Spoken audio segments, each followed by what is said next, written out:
আল্লাহ নবীর সম্মুখে হাজির হলেন। বড় বাজ পাখিটা, ছোট্ট পাখিটা দাওড়াতে শুরু করলেন। ও যুবকেরা, জোয়ানেরা, আল্লাহর নবীর সম্মুখে দৌড়াতে দৌড়াতে দৌড়ে দৌড়াতে ওই ছোট্ট পাখিটা হাঁপিয়ে গেল। ছোট্ট পাখিটা আর ছুটতে পারছিল না, ছোট্ট পাখিটা হাঁপিয়ে গেল। আল্লাহর নবীর সম্মুখে হাজির হয়ে গেল।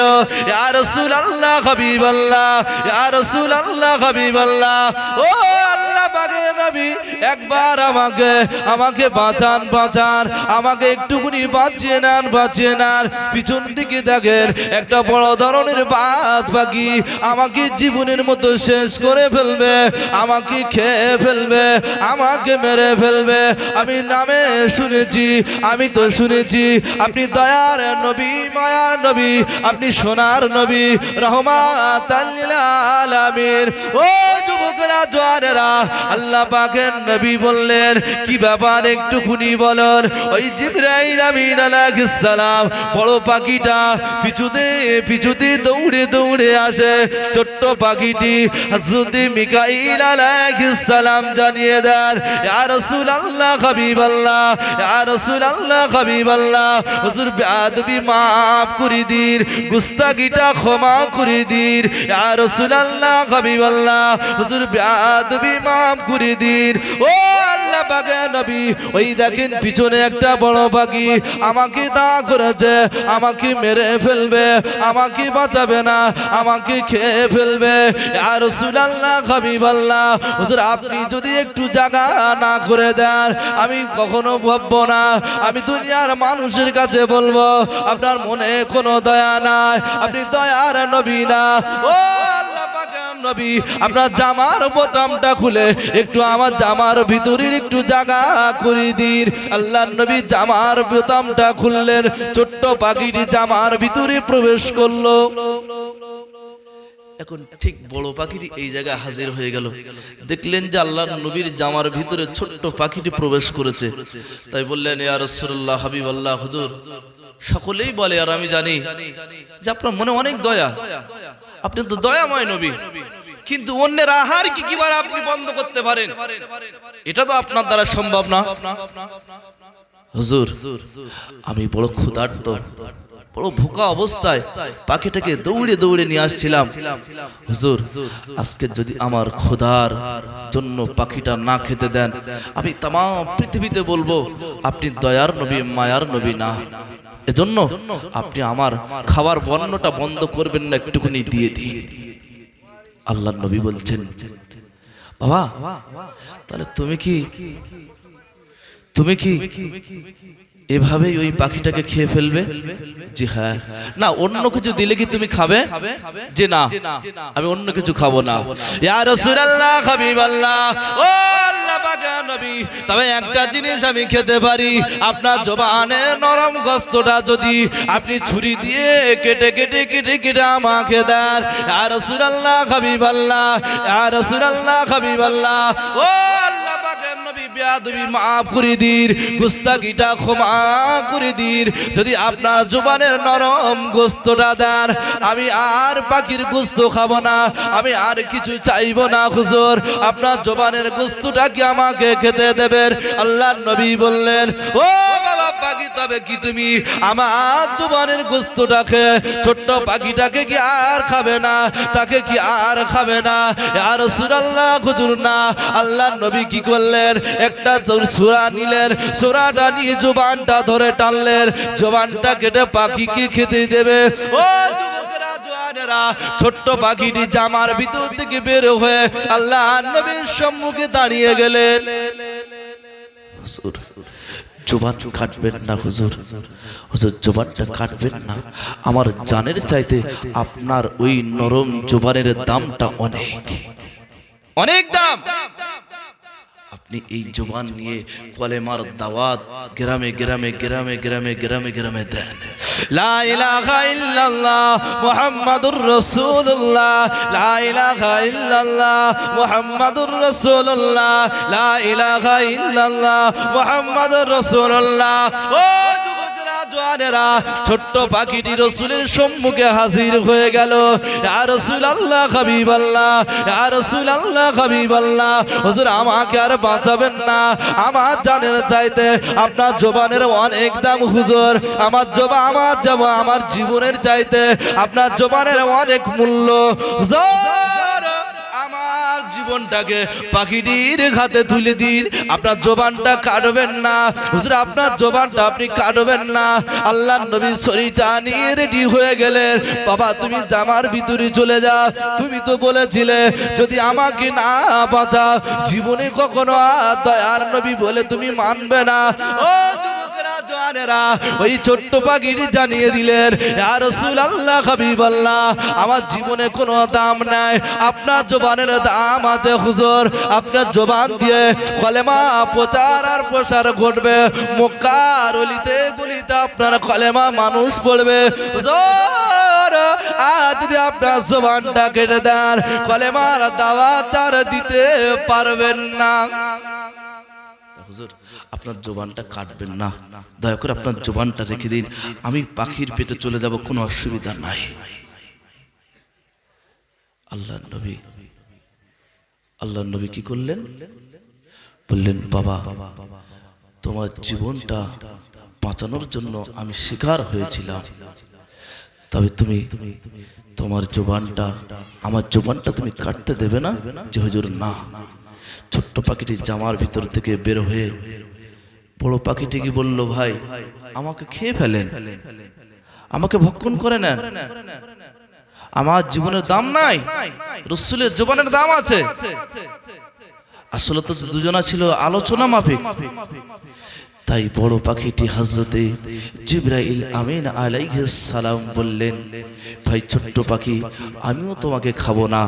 দুজনা সরাসরি একটা মানব বেশ ধরে আল্লাহ রাসূলের সম্মুখে দাঁড়িয়ে গেলেন। জোরে বলেন সুবহানাল্লাহ।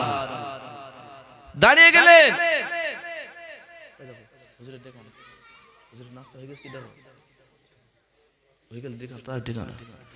একটু প্রাণ ভরে দরুদ আল্লাহুম্মা সাল্লি আলা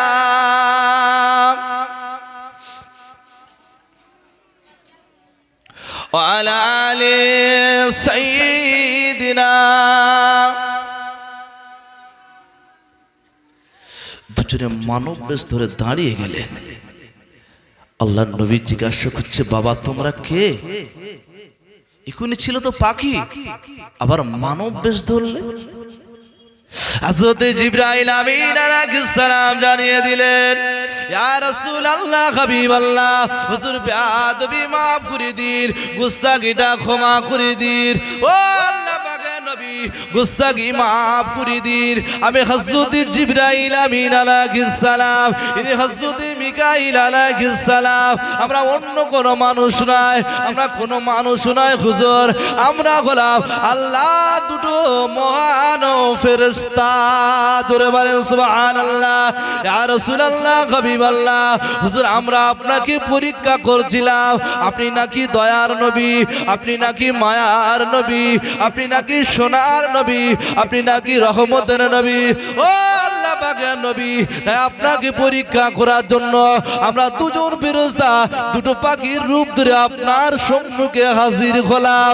ইয়া রাসূলুল্লাহ হাবিবাল্লাহ, হুজুর বেয়াদবি মাফ করুন, গুস্তাখিটা ক্ষমা করে দিন হুজুর। আজ থেকে আমরা অন্তর দিয়ে মেনে নিলাম, অন্তর দিয়ে বিশ্বাস করে নিলাম আপনি সত্যকারের নবী, আপনি সত্যকারের দয়াময় নবী, আপনার মনে অনেক বড় দয়া, আপনি বড় দয়ার অধিকারী নবী, ও আল্লাহ পাকের নবী, আপনার মনে আল্লাহ পাক দয়া নবী করে পাঠিয়েছেন। জোরে বলেন সুবহানাল্লাহ, আর একটু জোরে বলেন সুবহানাল্লাহ। আল্লাহ পাক আমার আপনার নবীকে রহমত স্বরূপ করে পাঠিয়েছেন, ওয়ামা আরসালনাকা ইল্লা রাহমাতাল লিল আলামিন। আর একবার জোরে বলেন না সুবহানাল্লাহ। নবী কত বড় দয়ালু জানেন? 63 বছর জিন্দেগি উম্মতের জন্য কেঁদে কেঁদে কেঁদে কেঁদে কেঁদে কেঁদে দুটো চোখের পানি ঝরিয়ে দিয়েছেন। ঠিক এমন একটি মুহূর্তে রাসূল করিম সাল্লাল্লাহু আলাইহি ওয়াসাল্লাম কাঁদবেন যে নবী 63 বছর কেঁদেছেন, আখেরি জামানার নবী উম্মতের জন্য 63 বছর কাঁদলেন, আজও তিনি কবরে শুয়ে শুয়ে শুয়ে শুয়ে কাঁদছেন। জোরে বলেন না সুবহানাল্লাহ। এমন একটা দিন আল্লাহ পাক দেবেন, কিয়ামত বলে যেদিন ঘোষণা হয়ে যাবে মানুষের জন্য, আল্লাহ পাক কিয়ামত ঘোষণা করে দেবে ইজা শামসু কুবিরাত। ও যুবকেরা, জওয়ানেরা, আসমানগুলো ভেঙে ভেঙে ভেঙে ভেঙে পড়ে যাবে, আসমানের তারকাগুলো টুকরো টুকরো হয়ে জমিনে পতিত হবে। ওই দিন আল্লাহ পাক নাম দিলেন, ও যদি ইসরাফিল আলাইহিস সালাম সিংহায় ফুঁক দিয়ে দাও, আসমানটা ভেঙে পড়ে যাবে, জমিনটা তুলোর মধ্যে উঠতে থাকবে, পাহাড়গুলো তুলোর নাই উঠতে থাকবে, তুলোর নাই উড়বে। এই দিনের নাম হলো ইয়াউমাল কিয়ামা, কিয়ামতের দিন। কিয়ামতের দিন ওদিন সকলে যে যার নফসি নফসি করবে, কাঁদবে, আল্লাহ আমার উপায় কি হবে, আল্লাহ আমার উপায় কি হবে। মা বেটার কাছে যাবে, বেটা মায়ের কাছে যাবে, ইয়াউমা ইয়াফিরুল মারউ মিন আখিহি ওয়া উম্মিহি। বাচ্চা যখন মায়ের কাছে যাবে, ও আমার মা জননী, দুনিয়ায় আমি তোমার বেটা ছিলাম মা, একটা নেকি কি হবে মা? কিয়ামতের দিন একটা নেকি কি আমাকে দেওয়া যাবে না? বাচ্চা ওই দিন বলবে, বাচ্চারা যখন মায়ের কাছে এই আর্তনাদ শুরু করবে, মা তখনই বলবে, তুমি আমার বেটা ছিলে না, না আমি চিনি না কে আমার বেটা। ও যুবকেরা, জওয়ানেরা, এই আর্তনাদ শুনে সকলে একের পর এক মনটা খারাপ করে বিদায় নেবে, একের পর এক সব মনটা খারাপ করে বিদায় নেবে। মা একটা নেকি তো দিল না, আব্বা একটা নেকি তো দিল না, এত সাদির ভাই, মহব্বতের ভাই, একটা নেকি তো ধার চাইলাম দিল না, আজকে নেকি দেওয়া তো দূরের কথা, পরিচয় খানা দিল না। ও যুবকরা, জওয়ানেরা, ওই দিনের নাম হলো ইয়াউমাল কিয়ামা।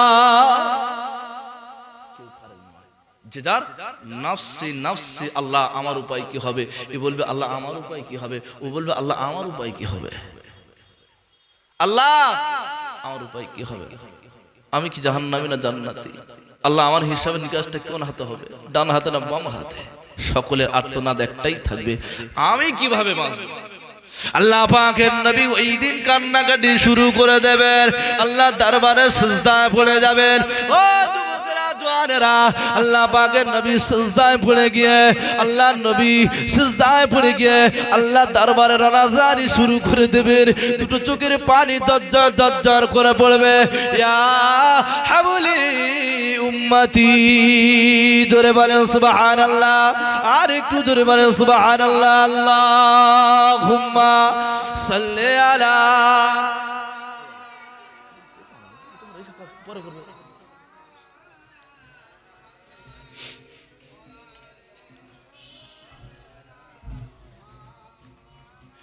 এতিম হালে মায়া মিনার কোলে, ওগো রহমত নেমেলো।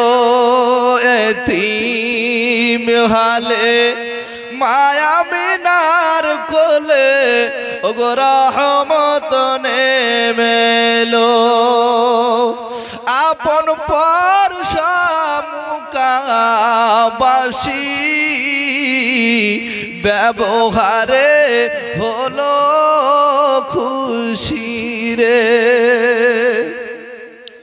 মুখে দেখে মুচুকে হাসি, ওগো সবার পরাণ জুড়ালো, ওগো রহমত নেমে এলো। এতিম হালে মায়া মিনার কোলে, ওগো রহমত নেমে এলো। হালিমা বিবি খুশি মনে চুমা দিল পাকবা বাদনে রে ওরে হালিমা বিবি খুশি মনে চুমা দিল পাক বাদনে রে পরে নিজের বুকে টেনে ওরে দুগ্ধ পান করালো রহমত নেমে এলো এতিম খালে মায়া মিনার কোলে রহমত নেমে এলো এতিম খালে মায়া মিনার কোলে রহমত নেমে এলো প্রাণ ভরে দরুদ আল্লাহুম্মা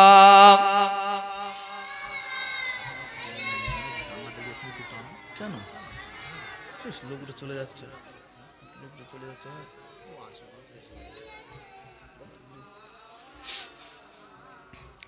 وعلى آل سيدنا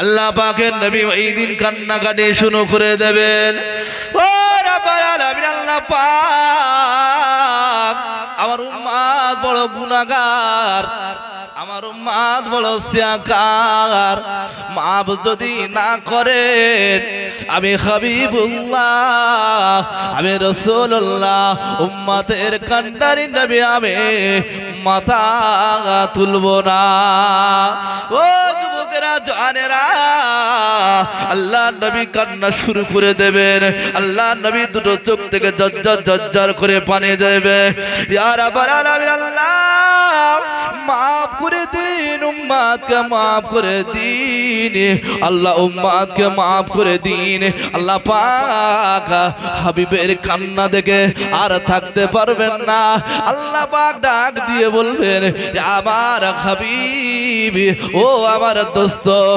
আমার রাসূল ও আমার পয়গম্বর ও হাবিবুল্লাহ কান্নাকাটি করো না কান্নাকাটি করো না আমি আল্লাহ জানিয়ে দিলাম তোমার উম্মতের আমি আল্লাহ মাফ করে দিলাম আরেকটু জোরে হবে না আরেকটু জোরে বলেন না হাবিব কান্নাকাটি করো না আমি আল্লাহ তোমার উম্মতদেরকে ক্ষমা করে দিলাম মাফ করে দিলাম কান্নাকাটি আর করো না এ নবী গাছের নবী মাছের নবী আমার নবী আপনারও নবী এ নবী হলেন রহমাত লিল আলামিন এ নবী আখিরি জামানার নবী तमाम সৃষ্টির নবী আর একবার জোরে বলেন না সুবহানাল্লাহ ইসলাম যখন কমজোর মক্কার বেদিনগুলো তখন জোরদার হয়েছিল যেদিন মক্কা ফতহ হয়ে গেল ইসলামের বিজয় হয়ে গেল তো রাসূল করিম সাল্লাল্লাহু আলাইহি ওয়াসাল্লাম মদিনা থেকে লোক লস্কর নিয়ে মক্কা শরীফে প্রবেশ করছেন ঠিক এমনই মুহূর্তে রাসূল বললেন বেলাল তুমি ছুটে গিয়ে কাবার উপরে একটু আজান দিয়ে দেবে কারণ মক্কাটা আজকে আমার আয়াত এসে গেছে একদিন এই মক্কা থেকে আমি রাসূলুল্লাহ আমাকে বিতাড়িত করেছে আজকে আল্লাহ আমার আয়াত তো দিয়ে দিয়েছে আল্লাহ আমার প্রতি রহমত বর্ষিত করেছে আজকের জয় লাভ করেছি আল্লাহ জয় লাভ করিয়েছেন বেলাল কাবার উপরে একটু আজান দিয়ে দাও এখন বেলাল রাসূলের কথা শুনে আনন্দে খুশিতে বাগে বাগ হয়ে ছুটে কাবা শরীফের ছাদের উপর উঠে গেল কিন্তু রাসূল বলেননি যে কোন দিকে ফিরে আজান দেবে এই কথা হুজুর বলেননি বেলাল কি করলেন কাবা শরীফের উপরে ছাদের উপরে চলে গেলেন কিন্তু আজানটা যে কোন দিকে ঘুরে দেবেন বেলাল খুঁজে পাচ্ছিল না আল্লাহ নবী ডাক দিয়ে বললেন, ও বাবা বেলাল আযানটা দিয়ে দাও, বাবা বেলাল আযানটা দিয়ে দাও। আল্লাহ নবীর কথা শুনে হযরত বিলাল কি করলেন, কাবা শরীফের চাঁদওয়ালে উঠে দাঁড়িয়ে গেলেন, কাবা শরীফের ছাদে দাঁড়িয়ে গেলেন। হুজুর কোন দিকে ফিরে আযান দেব আমি বেলাল বুঝতে পারলাম না হুজুর। আল্লাহ নবী আবার ডাক দিয়ে বলেন, বাবা বেলাল আযান খানা দিয়ে দাও, বাবা আযানটা দিয়ে দাও। আল্লাহ নবী সাহাবা হযরত বিলাল রাদিয়াল্লাহু তাআলা আনহু দাঁড়িয়ে দাঁড়িয়ে ভাবছেন কোন দিকে ঘুরে আযানটা দেব। আমি যখন মদিনা শরীফে আযান দিতাম, মক্কা শরীফে কাবা শরীফের দিকে মুখটা করে তো আযান দিতাম, কিন্তু আজকের তো সেই কাবা শরীফের ছাদের উপরে তো কোন দিকে ঘুরবো, ব্রেন কাজ করবে? কিন্তু রসুল বলেছে যাও, তাই রসুলের কথায় খুশিতে বাগে বাগ হয়ে চলে গেলেন। কিন্তু জিজ্ঞাসা করলেন, হুজুর কোন দিকে ঘুরে আযান দেব? দাঁড়িয়ে রয়েছে, নিজের বিবেকে প্রশ্ন করছে কোন দিকে ঘুরে আযানটা দিই। আস্তে আস্তে নিজের মনে যেন একটা জাগলো যে রসুল তো কাবার কাবা, কারণ রসুল যদি না হতো তামাম কুল কায়নাত কাবা তো আল্লাহ বানাতেন না। যে নবী না হলে আল্লাহ পাক কাবাকে কাবা বলে তৈরি করতেন না। ওই কাবার কাবা তো আমার নবী। নিজের মনে প্রশ্ন জাগিয়ে নিজে রসুলের দিকে ঘুরে দাঁড়িয়ে আযান শুরু করে দিলেন। আযানটা দেওয়া শুরু করলেন। আযান শেষ হয়ে গেল। আল্লাহর নবী বেলালকে ডাকলেন, বাবা বেলাল। লাব্বাইক ইয়া রাসূলুল্লাহ হাবিবাল্লাহ। বাবা তোমাকে বললাম আযান দিতে, ছুটে গিয়ে কাবা শরীফের ছাদের উপরে দাঁড়িয়ে গেলে আযান দিলে না। ইয়া রাসূলুল্লাহ হাবিবাল্লাহ, হুজুর বেয়াদবি maaf করুন, গুস্তাখিটা ক্ষমা করে দিন। ও আল্লাহ পাকের নবী, যখন আপনি আমাকে বললেন বাবা বেলাল আযানটা দিয়ে দাও, ইয়া রাসূলুল্লাহ হাবিবাল্লাহ, একদিন এই মক্কার মানুষ আপনার প্রতি কত জুলুম করেছে, আপনার প্রতি কত রক্ত ঝরিয়েছে হুজুর। আজকের যখন আপনার দায়িত্ব এসে গেল, আপনার দায়িত্ব যখন এসে গেল হুজুর, আপনি যখন আমাকে বললেন আযান দিতে, খুশিতে আনন্দিত হয়ে হুজুর আযান দিতে গেলাম ছুটে, কিন্তু আপনি তো বলেননি কোন দিকে ঘুরে আযানটা দেবে। ইয়া রাসূলুল্লাহ হাবিবাল্লাহ, আমি ওই জায়গা দাঁড়িয়ে দাঁড়িয়ে ভাবি কোন দিকে ঘুরে যে আযানটা দিই, কোন দিকে ঘুরে যে আযান আমি দেব। কাবা শরীফের উপরে তো আমি যখন মক্কা শরীফে, মদিনা শরীফে, মসজিদে নববী শরীফে আযান দিতাম, আমি কাবার দিকে মুখটা করে আযান দিতাম। মদিনা শরীফে যখন আযানটা দিতাম, আমি মক্কা শরীফে কাবার দিকে ঘুরে আযান দিতাম। হুজুর এখন কোন দিকে ঘুরে যে আযান দেব আমার ব্রেনে আর কাজ করে না।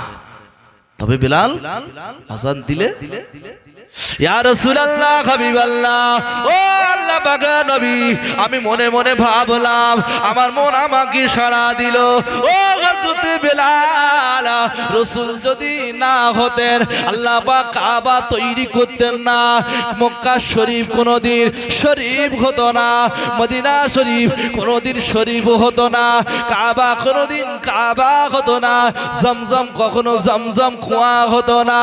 ও আল্লাহ পাকের নবী, আমার বিবেক আমাকে জানিয়ে দিল বেলাল তুমি আমার নবীর দিকে ঘুরে আযান খানা দিয়ে দাও। উনি হলেন কাবারি কাবা, আমার নবী হলেন কাবারি কাবা। ইয়া রাসূলুল্লাহ হাবিবাল্লাহ, আমার বিবেকের উপরে আমি নির্ভর করে আপনার দিকে ঘুরে আযান খানা দিয়ে দিলাম। আর একটু জোরে বলবেন না? কোন নবীর উম্মত? কোন নবীর উম্মত? যে নবী কাবার কাবা, যে নবী কাবার কাবা আল্লাহ বানিয়েছেন। যে নবী না হলে কাবা তৈরি হতো না, যে নবী না হলে মদিনা শরীফ হতো না, যে নবী না হলে মক্কা শরীফ। মক্কাটা ছিল বাক্কা শহর, আমার নবী গিয়ে নাম দিলেন মক্কা শহর।